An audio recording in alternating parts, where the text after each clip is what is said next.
Assalamualaikum warahmatullahi wabarakatuh. Oke, bertemu lagi bersama Ibu di pelajaran kimia. Kali ini kita akan mempelajari materi redox.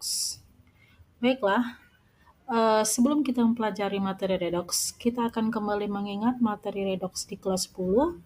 Itu sebenarnya redox sudah ada atau sudah sering kalian lihat dalam kehidupan.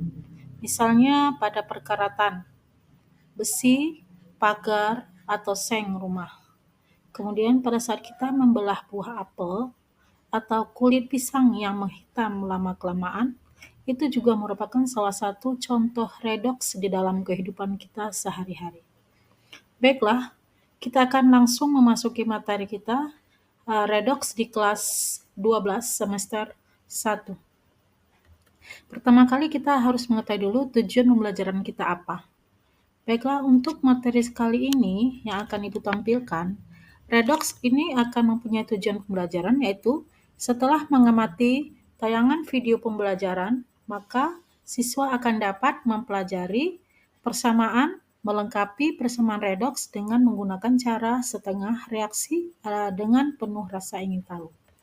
Langsung kita memasuki materi redox. Sebenarnya seperti juga materi-materi persamaan kimia sebelumnya, redox juga akan dikatakan setara apabila jumlah atom di ruas kanan sama dengan jumlah atom di ruas kirinya. Dan jumlah muatan di ruas kiri akan sama dengan jumlah muatan di ruas kanannya. Suatu persamaan redox akan dapat diselesaikan dengan cara satu setengah reaksi atau ion elektron, kemudian cara perubahan bilangan oksidasi atau PBO. Dalam video ini, kita akan fokus kepada penyetaraan persamaan reaksi redox dengan cara setengah reaksi atau ion elektron. Baiklah, untuk langkah cara penyetaraan reaksi redox itu cara setengah reaksi akan memiliki beberapa tahap. Di antaranya, yang pertama kita akan memisahkan reaksi redox menjadi reaksi reduksi dan oksidasi, kemudian menyetarakan jumlah muatan, jumlah atom yang mengalami perubahan bilangan oksidasi dengan memberikan koefisien. Di sini Ibu akan mengingatkan bahwa yang akan kalian setarakan jumlah atomnya itu adalah jumlah atom selain O. Oke, selain oksigen ya. Tahap selanjutnya adalah melihat jumlah atom O. Sebelah kiri, sebelah kanan, lihat O-nya. Setelah itu, di bagian yang kekurangan atom O, akan kita tambahkan H2O. Selanjutnya, pada tahap 4, kita akan melihat jumlah atom H. Berapa jumlah atom H di kanan, berapa jumlah atom H di kiri. Nah, seperti juga O, di bagian yang kekurangan H, kita akan menambahkan ion H+. Selanjutnya, pada tahap 5, kita akan menyetarakan jumlah muatan. Dan tahap 6, kita akan mengalihkan dengan bilangan bulat terkecil. Kedua reaksinya kita gabungkan, sehingga menjadi suatu persamaan eliminasi pada pelajaran matematika. Selanjutnya, baru kita jumlahkan kedua reaksi. Kita lihat bilangan elektronnya, ionnya, atau molekul yang tersisa, itulah menjadi hasil akhir dari reaksi redoks kita. Baiklah, kita lihat contoh soalnya untuk melihat pemahaman kita bersama. Suatu persamaan reaksi diketahui I- tambah MnO4 menjadi I2 tambah Mn2+. Suasananya asam ya. Nah, pada tahap 1 kita tinggal memisahkan aja. I- menjadi I2, MnO4 menjadi Mn2+. Jangan salah-salah I kawannya dengan Mn, itu tidak boleh. Jadi I dengan I, Mn dengan Mn. Tinggal pisahkan saja. Oke, selanjutnya kita akan melihat jumlah atom. Sebelah kiri kita lihat yang pertama I, yang kedua I2. Disinilah kita akan mengalihkan dengan suatu bilangan yang namanya koefisien, sehingga I di sebelah kiri menjadi 2, I di sebelah kanan menjadi juga 2. Itu koefisien kita kalikan dengan 2, supaya I menjadi 2, I menjadi 2 juga di kanan dan di kiri sehingga sama. Untuk yang Mn di kiri itu hanya ada satu, dibaca ya, Mn O4. Berarti Mn-nya 1. O-nya yang 4.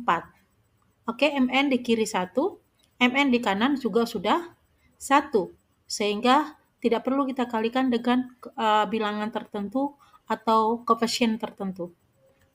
Oke, selanjutnya tahap 3 kita akan menyetarakan jumlah atom O tadi ya. Atom O di I tidak ada O, karena I min I2.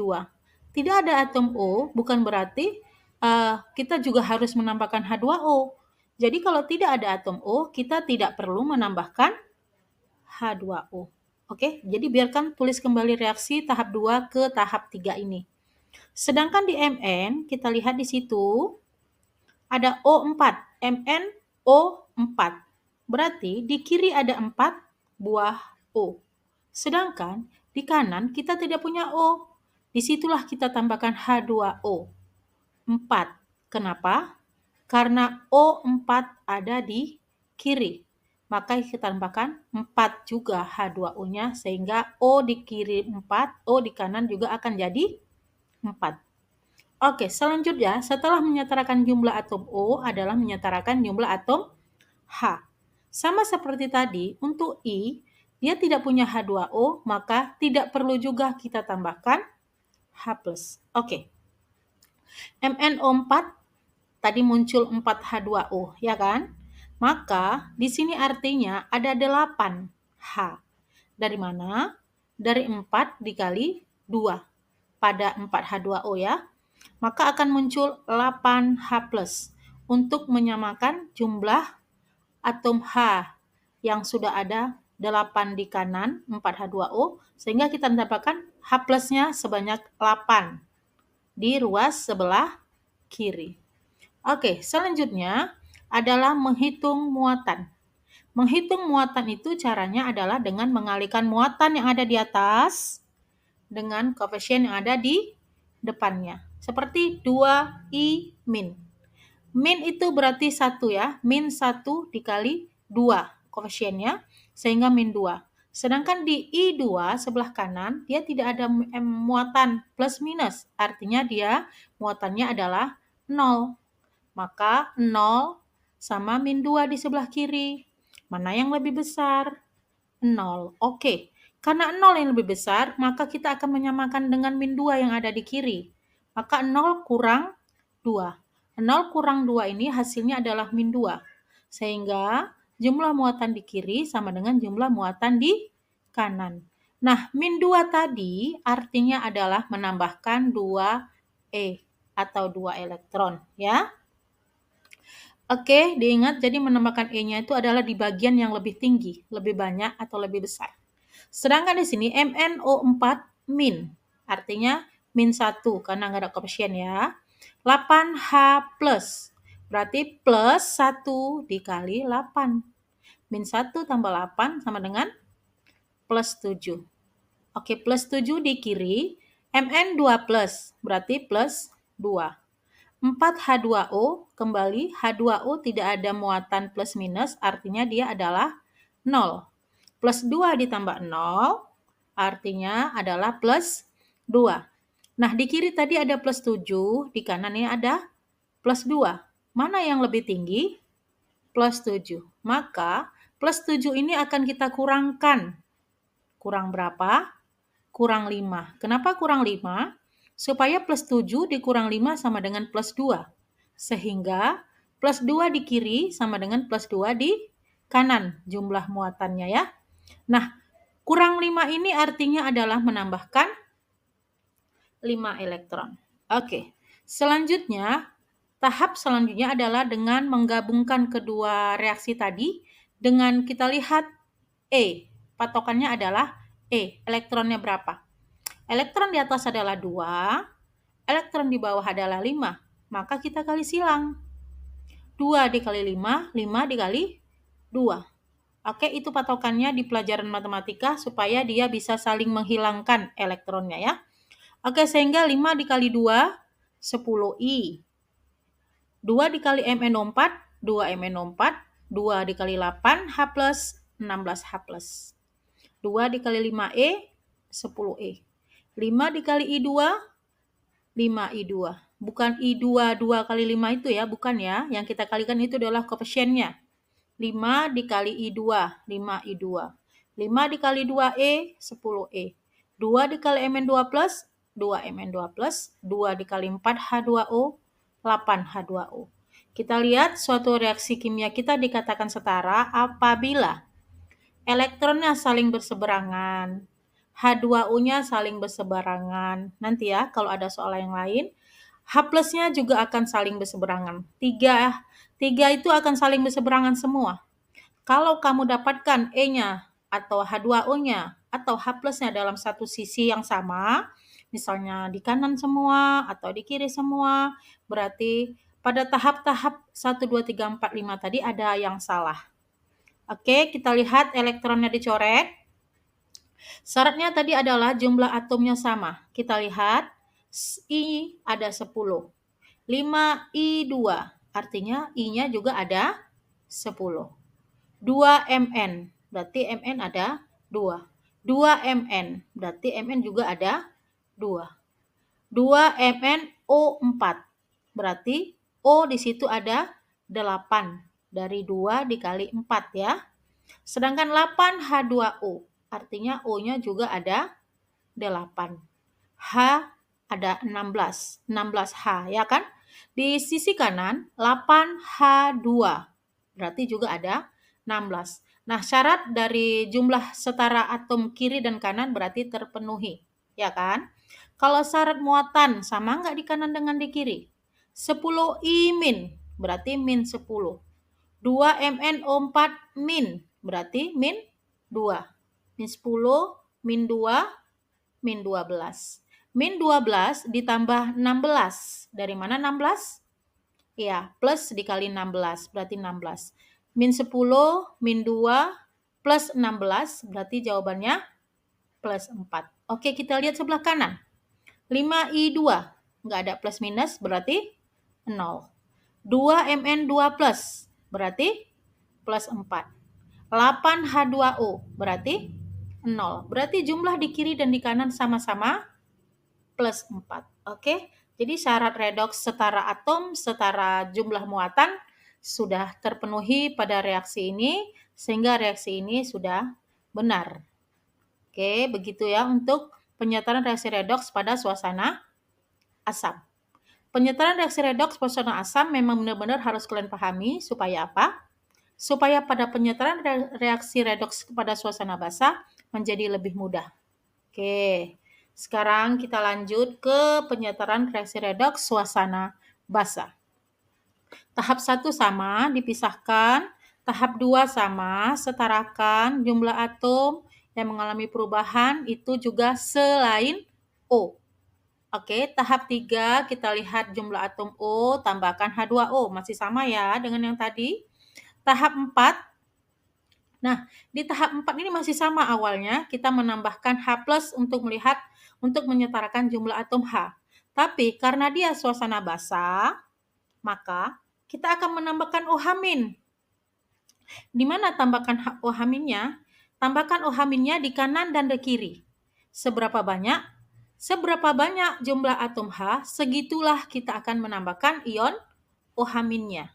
Kemudian kita akan menjumlahkan H plus dan OH- yang berdekatan menjadi H2O. Kemudian pada tahap 5 sama seperti tadi, setarakan muatan. Tahap 6, eliminasi, kalikan dengan bilangan bulat. Kemudian tahap 7, tinggal kita gabungkan kedua reaksi. Oke, untuk melihat contohnya bisa langsung kita lihat suasana basah. Fe13 tambah Br- menjadi Fe2 plus tambah BrO3-. Oke, kita lihat tahap 1, pisahkan Fe dengan Fe, Br dengan Br. Ya, seperti asam tadi ya. Oke, selanjutnya setarakan jumlah atom selain O ya. Oke, kita lihat Fe sama. Udah 1, tidak ada yang perlu kali koefisien tertentu. Kemudian di Br juga sama, 1 dengan 1. Jangan lihat O, karena yang disetarakan ini, tahap ini bukan yang selain O, ya, sama seperti tadi. Oke, selanjutnya kita lihat jumlah atom O. Sama seperti tadi, Fe juga tidak punya O, maka kita tidak perlu menambahkan H2O. Sedangkan di Br, nah sama seperti tadi. Ada BrO3, berarti O-nya ada 3 di sisi kanan. Maka di sisi kiri kita akan menambahkan H2O.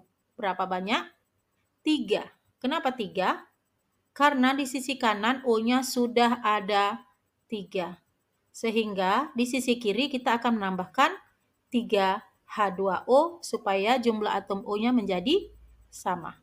Oke, selanjutnya setelah menyetarakan jumlah atom H, maka kita akan setelah menyetarakan jumlah atom O, maka kita akan menyetarakan jumlah atom H. Sama seperti tadi, di Fe tidak ada H2O, maka tidak perlu menambahkan H+. Sedangkan di Br, setelah kita tambahkan 3 H2O, maka H di sebelah kiri menjadi 6. Dari mana 6? Dari 3 dikali 2, maka H plusnya akan kita tambahkan 6 di sisi seberang H2O.